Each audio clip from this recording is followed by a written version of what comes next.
I lijepo za svima ljudi, dobrodošli u novi tutorial na kanalu. U današnjem tutorialu ću pokazati kako da renderujete video 60 fps preko telefona.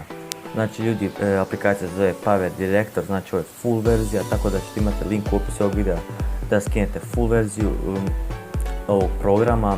Tako da ne bi puno da duljim, znači razvalite like, naravno zapratite me na Instagramu, znači ipke01 i naravno subscribeujte se na kanal jer se bližimo cifri od 1000 subscribera. Pa da ne duljim više, idemo na klip. Znači kada dođete u Power Director izgledat će vam ovako, znači stisnete kao da želite napraviti novi video.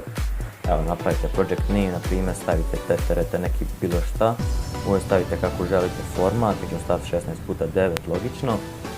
Sad imam neke videa, evo ja ću ubacit ću ovaj zadnji video, ne ubacit ću na primjer evo neki intro ću baciti, evo ubacit ću svoj stari intro.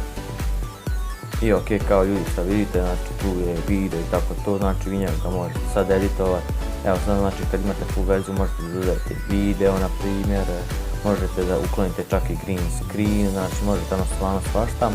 No nisam zato da vam pokažem, sad sam vam htio da vam pokažem kako da renderujete u 60 fps, znači uklonite samo next, idete da renderujete video, možete na primjer ovako izađete iz toga, idete stisnete na video, idete produce video, idete set u galeriji, možete staviti na Ultra HD ili na Full HD. Ok, to isto nije toliko bitno, idete na settings. Kad stisnete settings, znači save location, možete staviti SD karticu, ja stavim na SD karticu.